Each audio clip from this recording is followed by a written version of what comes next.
即刻去倫敦，跟住再去挪威。我喺挪威呢個永夜24小時夜晚嘅情況，我好耐冇見過日出同埋日頭。日頭原來都幾奇怪，唔小心撳咗躺平嗰個掣咧，我就好想瞓覺。佢仲要熄晒燈咁樣都仲要做功課咩唔通？Hello， 大家好，我係 Polly 啊。咁啱啦，我已經完成咗呢個一個女仔去挪威嘅片啦，兼做功課啦，去咗2個星期啦。如果你哋有 follow IG 都知道我大概去咗啲咩地方，而我今次去呢個地方最主要咧都係因為我有個5 minutes swim 嘅功課要喺嗰度做啦，就係 swimming with orca 啦咁。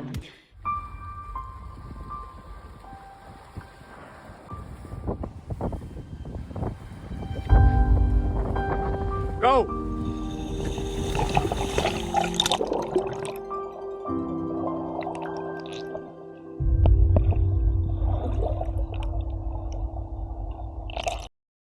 成日都問我嘅就係我會出幾多集呢？我今次一個女仔去挪威呢，其實得2集嘅啫，因為我最主要其實我去 chill 下放下假啦，同埋做呢份功課嘅，咁所以就唔係好似之前咁樣咁大嘅篇幅成10幾集啦，同埋我都去2個星期啫咁樣咯。咁咧應該呢條片之後呢就會出㗎啦，咁你哋就留意下啦。我而家呢就要由挪威嗰度飛翻去香港啦，然後喺嗰度 spend 1個禮拜之後呢，我就由香港飛翻去 Bristol 啦。而家呢，我就係要坐呢個瑞士航空嘅 business class 啦，而我揀咗佢哋最出名嘅 Trump seat。我都好好奇到底係點樣，咁都想 share 下俾你哋睇下。然後由香港翻去 Bristol 嗰程呢，我今次就係坐荷航啦，就嚟 compare 下2個 business class 到底係有啲咩分別咁樣咯。而家呢，去親超過10個鐘嘅啦，我都係唔會留程嘅，一定係買 business class。我真係好 surprise，因為我一 search 呢2程呢都唔係好貴咯。如果個 business class 係個 econ 嘅3倍4倍價錢呢，都真係幾貴嘅。咁但係呢2程嘅機呢，個 business class 呢都只不過係個 econ 嘅 double price， 咁即係話你如果想躺平嘅話，你係買多1個 econ 嘅位咁解。我嘅思維係咁樣，你又得躺平喎，多啲地方去做嘢喎，你又幾餐好嘢食喎，服務又好啲喎，咁樣咯。最主要係因為我唔需要再加錢去超重嘅行李啦。咁咧而家就差唔多時間咧 boarding 啦，我哋即刻去睇下呢個 Trump seat 係點。哇！呢個就係 Trump seat 啦，真係成個帝王椅咁樣咯。1個位等於人哋後邊2個位。每個位咧都會有個衣架咁樣喺度嘅，就係俾你晾衫啦。跟住佢有個類似衣櫃咁樣嘅嘢咧，可以俾你掛衫。咁呢件衫就唔使巢蚊蚊咁樣掉上去上面嗰個擺行李嗰個地方咯。啱先咧，我已經玩完一輪啦。非常之 impressive， 講咗佢個儲物空間先。呢個係我第一間 airline 第一間咁樣嘅座位，係可以清晒我台面上所有嘅。我台面上係冇我任何嘢，除咗電話同埋 passport 之外啦。因為佢啲櫃桶係多到我擺完之後都仲有櫃桶剩啊。因為我好多嘢嘅。首先咧就係我呢一邊呢張台下邊呢度啦，有一個上下格嘅櫃嘅，佢喺度趟門仔啦。咁我個相機袋就擺咗佢啦。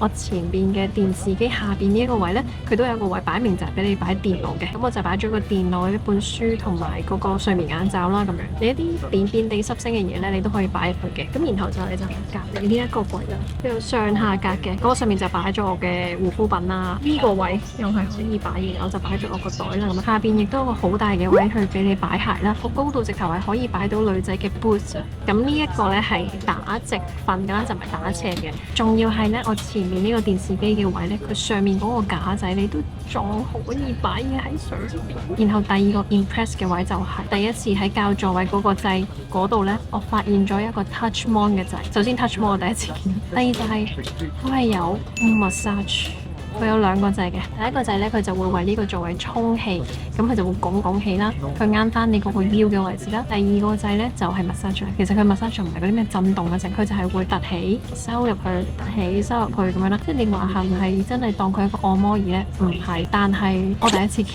到。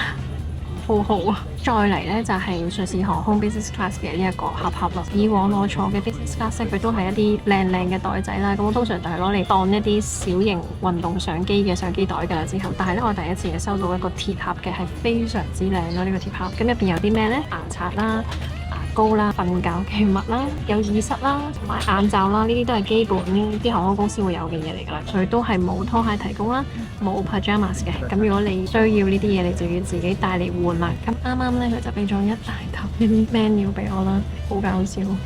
仲係 seasonal menu，佢話係一個 special 嘅 Christmas menu。佢話我希望係 last day 啦，今日係1月1號咯，仲 Christmas menu 緊，咁啊難得 special，咁我應該會 take 呢個，咁然後就係早餐嘅 menu 啦。但係老實講咧，我係有少少 confuse 嘅呢個 menu，因為太多選擇，跟住呢張又係 breakfast 啦。你打開呢一張嘅 menu 咧，佢又有 breakfast 嘅。咁咧喺呢個開頭嘅時候咧，我想分享一個非常之實用嘅資訊啦，好似揀呢啲座位咁樣啦，係有 strategy 嘅。唔知你哋去訂機票揀位嘅時候咧，係咪淨係喺嗰個網站咁樣喺度 click 啊？邊啲要加錢啊？到底我加咗個錢係值唔值啊？邊個位咧係你見到嗰個係機翼啊？邊個位咧你先係真正見到成個 window 啊？其實咧有一個網站咧叫做 Seatguru， 你只要喺上面 click 你係邊一日飛，邊一間航空公司，邊一個航班，咁佢就可以 search 到嗰個 floor plan 噶啦。咁然後咧佢就會逐個位去有話俾你知呢一個係乜嘢，呢個係乜嘢。譬如我呢班機嘅型號啦，4A， 我而家呢個座位就係 Trump seat 啦。你真係唔想對正個機翼，後邊咁多位揀邊一個先係機翼咧？邊個係睇到成個 view 咧？佢都會話俾你知。咁佢係成架機計嘅，佢唔係淨係得 business 嘅 econ， 你都可以去睇下每一個位，又或者有啲位咧，佢就會話俾你知，可能會 border 你又因為嗰度咧就係好多人出入嘅廁所位啊，又或者係送餐嘅位置啊咁樣咯。咁所以呢個係非常之實用嘅，咁啊唔使白白去俾咗一啲可能唔值得嘅錢啦。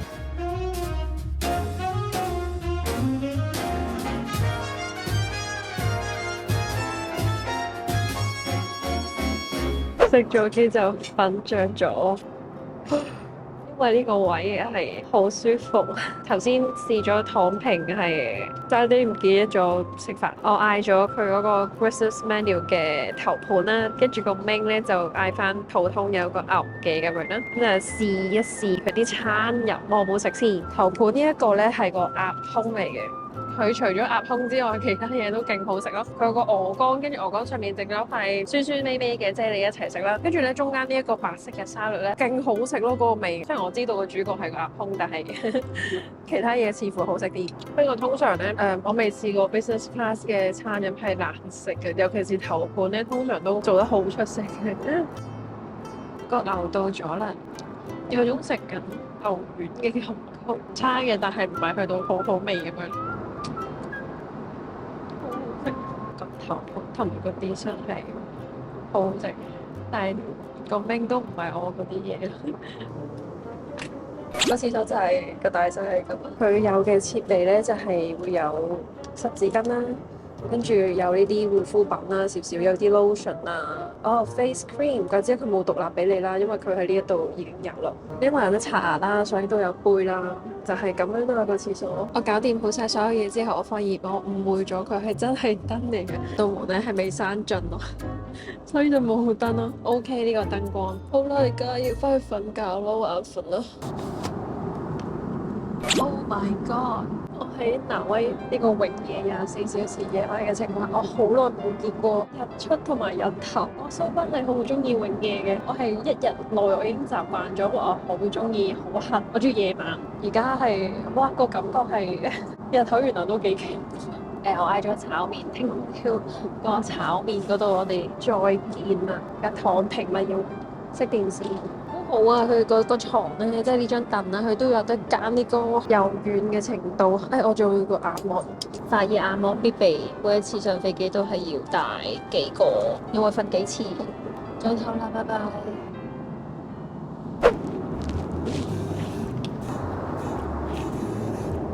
呢個 business 瞓咗一晚之後係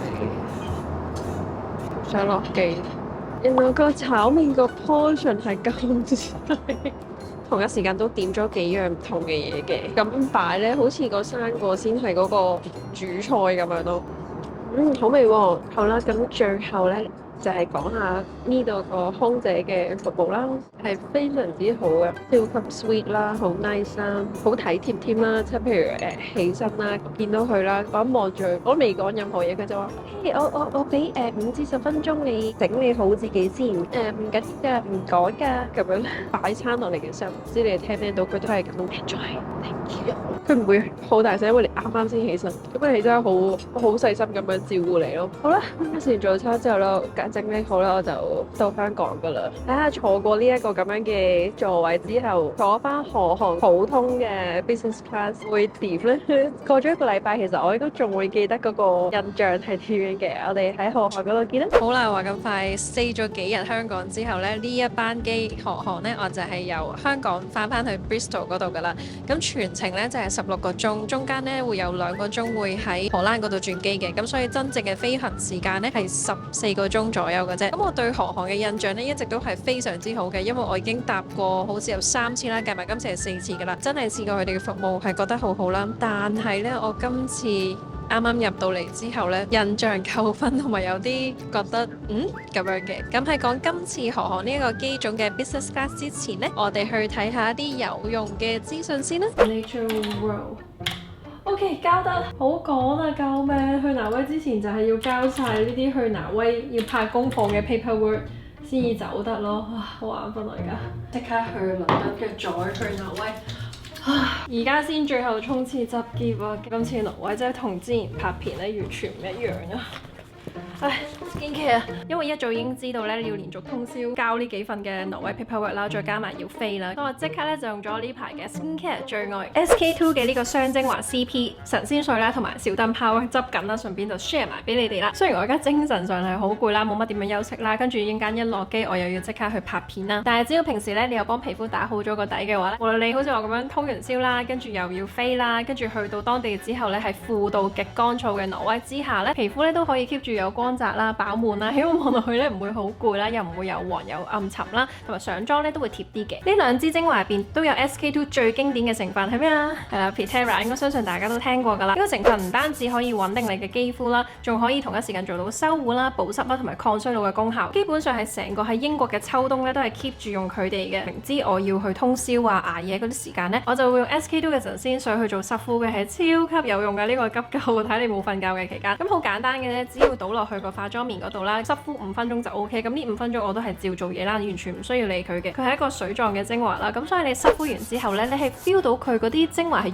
完全落晒去你個肌膚嘅底層嗰度嘅。濕敷完之後嘅第二朝咧，你望鏡咧，你就會見到嗰種光澤感係做完 facial 先至會有嗰種透亮嘅感覺咯。你試下堅持連續用1個星期啊，連你啲細紋咧都會減淡埋嘅。有一次又係咁樣通宵完，跟住第二日翻學啦，唔記得剪片定係都會做 paperwork 啦。第二日翻學放 break 嘅時候就咁樣瞌眼瞓啦，跟住啲同學就問我 Polly 你係咪唔夠瞓啊？咁樣講唔係，我係直頭冇瞓過。跟住佢哋係好 surprise， 佢哋完全唔相信我冇瞓過，因為我前一晚咧就係敷咗呢一個 SK2 嘅神仙水啦。加拿大個同學都話 No way Polly you are drooling 咁除咗神仙水之外咧，其實之前一直咧都有聽過好多朋友講話 SK2 嘅小燈泡咧都好好用嘅，少少一瓶咁樣咧已經做到去黃去黑抗氧化，改善埋你嘅膚色唔均勻嘅，又係乖乖地咁樣連續用1個星期咧，你係完全會感受到你好似白咗1度咁樣嘅。我係 highly recommend 呢兩支精華係要一齊去用嘅。我連續通宵咗幾晚都可以 keep 住有呢一個細緻度啦、光澤感啦，幫到皮膚嘅錢咧係真係唔慳得嘅 girls。所以而家去挪威咧，我先至會咁樣執埋入去帶埋去用。好似講咗佢勁多好處啦，咁其實佢唯一唔好就係我唔可以同我同年紀嘅人一齊邊度咯。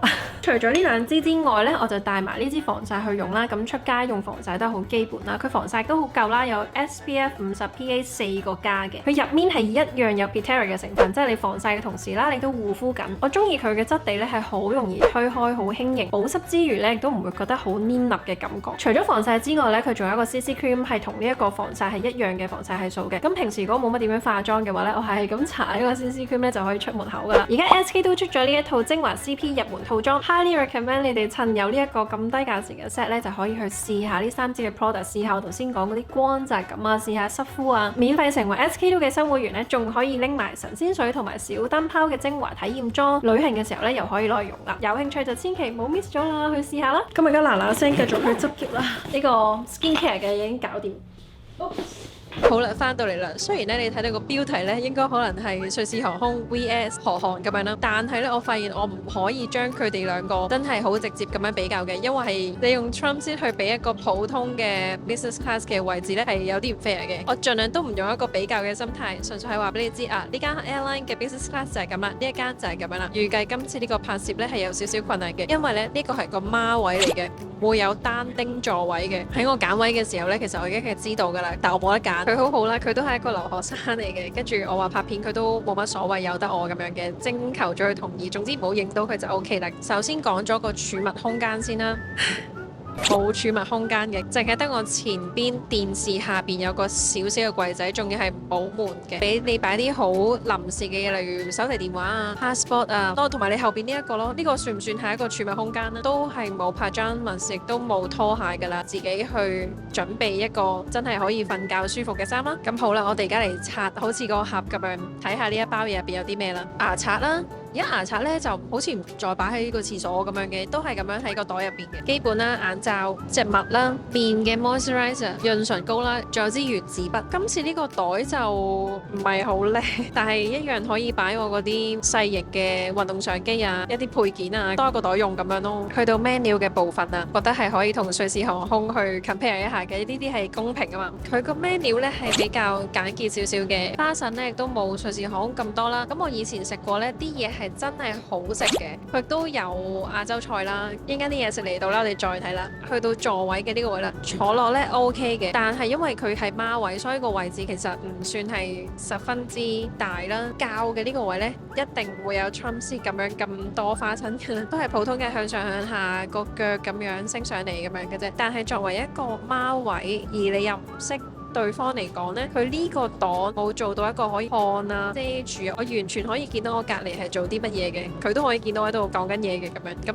呢個 privacy 就機種嘅問題，我覺得係呢架機都舊啲嘅。但係有一樣嘢必須要講嘅呢，韓寒每一次嘅電影都係好新啦，同埋選擇都好多，係一定會揀到戲睇嘅。我都唔記得咗拍呢個瑞士航空，佢係極少嘢揀。點解我冇特別講呢？張凳實在太舒服，我一上去呢，已經瞓着咗。我最中意睇嘅《Lion King》呢啲咁經典嘅電影都會有啦，Marvel 類嘅都會有啦，但係瑞士航空係冇嘅。留意翻嚟到個廁所啦，個廁所都係冇咩特別大嘅，有呢啲 lotion 啊、hair gel 啊、body moisturizer 啊咁樣。已經證實咗呢個係個 lunch 嚟嘅，唔係晚餐嚟嘅。咁已經嚟咗啦。咁個頭盤呢，就係三文魚捲住啲牛油果咁樣嘅。講真呢，一般頭盤係好難衰嘅，通常都係好 fresh 好好食嘅，所以你要睇一個 airline 嘅嘢好唔好食咧，千祈唔好睇個頭盤，要睇咧我哋睇 main course。 Thank you。 pasta 應該係好 safe 嘅，好好食，即係個味好啦，跟住嗰啲意粉冇淋晒啊、硬晒啊，因為佢太好食啦，我就覺得佢呢一碟嘅份量咧係好少啊。嚟到 dessert 咧就有一個 macaron 啦，有一個好似 tart 咁嘅嘢，但係佢就寫係 kiwi cake， 其實呢個先係 cake 咯，佢就寫係朱古力脆片，好難係唔好食嘅，除非太甜。好好食啊！希望唔好太甜。喂，係 Earl Grey 嘅餡啊！好好食啊！我嗌咗 Earl Grey 嘅茶，我超中意 Earl Grey， 重呢個亦都冇太甜。咁喺臨落機，如果你真係都係仲係好肚餓嘅話啦，咁你有叫 Sky Break 嘅嘢啦，你可以問佢攞嘅，例如有車厘子啦、Smoked Salmon 嘅 Wrap 啦、Häagen-Dazs 嘅雪糕啦。我哋應該仲有一餐係啦。Light meal 佢話 before landing 嘅時候會有嘅，但係我想瞓覺已經，其實都幾舒服嘅個位，成個人咧好似陷咗落去咁樣，食完又想瞓，但我要做功課啊，仲有成10個鐘定30分鐘先到，唔小心撳咗躺平嗰個掣咧。我就好想瞓覺，佢仲要熄晒燈咁樣都仲要做功課咩唔通？嗱，佢呢個枕頭呢係出色過瑞士航空嘅，有厚度啦、大啦，都軟熟，但係又唔係太腍白白啦。咁張床呢，我中意嘅，因為係打直啦。其實瑞士航空都係打直，我中意嘅。我唔中意打斜咯，因為我矮呢，其實係食唔正佢打斜嘅設計，同埋打斜個身硬係好似個人彎咗咁樣咯。我自己覺得啦。咁啊，而家瞓一陣先，起身再話俾你知瞓成點。結果瞓咗8個幾鐘，而家仲有2個幾鐘呢，就落機噶啦。而家刷定牙，又要準備臨落機之前嗰個 light meal。我以前搭長途機，我可以做好多嘢，可以剪片，可以執定啲相，可以寫定 caption， 可以寫定稿。我而家搭長途機咩都做唔到，就係瞓覺。到底係啲飛機越嚟越舒服啊，定係我個人越嚟越懶啦，越嚟越攰啊，所以需要一個咁樣嘅飛航模式嘅休息呢。個 light meal 嘅頭盤呢，就有一個雞胸肉嘅沙律啦，跟住就有一個佢個 menu 係寫香腸蒸雞飯咁樣。我對韓寒嘅印象嘅中餐呢係好好食嘅，千祈唔好跌喎啊呢個。跟住仲有個生果啦，同埋有個朱古力塔 mousse tart 咁樣嘅雞胸肉唔係滑嘅沙律。正常操作，好食，好好食，仲要係有少少辣辣地嘅鴨腸都好食，仲會有啲蟲草花喺上面一齊蒸。我之前大韓韓食過一個中餐係四川牛肉，即係類似好似水煮牛，但係炒嘅版本啦，都係好好食。咁啊呢個雞又好嫩啦，好好啊！有一樣嘢係情意結係冇變過，雖然佢係歐洲嘅 airline 啦，但係你見到佢啲飯咧珍珠米嚟嘅，所以咧係好好食。落咗機啦，而家就喺荷蘭嗰度轉機啦。本身咧有2個幾鐘嘅時間轉機嘅，但係因為班機咧 delay 咗少少，delay 咗好似15分鐘左右啦，咁所以得翻個幾鐘，但我都仲係好夠時間嘅。喺唔比較嘅情況底下咧，就先講下呢2班機嘅一啲感受先啦。瑞士航空嘅感覺咧，就係我坐到完全係唔想落機嘅感覺嘅，係完全係一種享受。咁首先因為 transit 啦，咁所以咧我都好 suggest 你哋如果係搭瑞士航空嘅話咧，都可以去我之前講嗰個 Sigulu 嗰度咧睇下你嗰個機嘅型號到底有冇 transit。如果有嘅話，又要加少少錢嘅話，我都會加少少錢咯。大家都係 business class， 但係佢真係另外一個 level 咯。除咗瑞士航空之外咧，以我所知仲有新加坡航空啦，同埋馬來西亞航空咧睇有 transit 嘅。你去買機票訂位之前都去 Sigulu 度睇下咧，就冇死㗎啦。荷蘭航空咧真係慘咯，俾我而家咧就剩翻一個情意結喺度，